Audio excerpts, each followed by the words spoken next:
Welcome to lecture number 15, Connected Cars. Vehicle-to-vehicle communication is but one example of how the Internet of Things will soon affect our daily lives. In 2014, the National Highway Traffic Safety Administration instituted a rulemaking proceeding to require all passenger cars and light trucks to be equipped with vehicle-to-vehicle communications technology by 2019. Soon, our cars will be talking to one another. They will send messages about their location, speed, acceleration, size, position, and turn signal status, and will use that information to tell drivers what other drivers are doing on the road. Google and several other companies are actively working on driverless cars, which will become technically feasible because of vehicle-to-vehicle communication. Smart cars, in addition to communicating with each other, will also collect myriad types of other data about our driving habits. Little black boxes akin to flight recorders on aircraft will monitor how and when we brake, whether we use a seatbelt, how fast we accelerate, whether the radio is on, whether we are talking on the phone while driving. Numerous other data will be collected in the event of a collision. Some cars are already installed with starter interrupt devices, which can be remotely activated if a car owner becomes delinquent on their auto loan payment.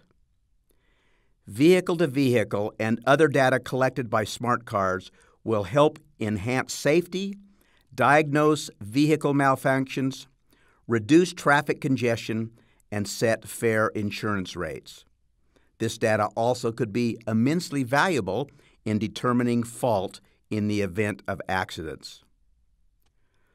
Although smart vehicle technology offers numerous benefits to car owners and users, consumer privacy is a significant concern.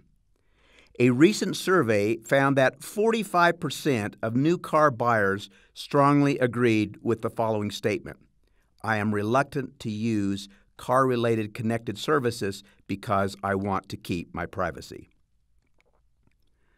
Both the National Highway Traffic Safety Administration and automobile manufacturers have responded to this privacy concern. NHTSA has announced that vehicle-to-vehicle systems will not be allowed to collect or store any data identifying individuals or individual vehicles. Two major automobile industry trade associations recently adopted a set of 7 voluntary privacy principles to provide auto manufacturers with a framework in which to address privacy issues. The 7 privacy principles relate to transparency, choice, respect for context, data minimization, data security, integrity and access, and accountability. The privacy principles also stipulate that manufacturers will not reveal a customer's location data to law enforcement without a warrant, will not use data for marketing purposes absent the express consent of car owners, and similarly will not use biometric and driver behavior information absent express consent. One question left open by the principles is how long car manufacturers may retain the information on their systems before purging. More than a dozen state legislatures have also weighed in to address privacy issues flowing from data collected by smart cars. Utah, for example, passed a law in 2013 declaring that automobile black box data is owned by the vehicle owner and is classified as private data under state records laws. Law enforcement may access such data only with a court order.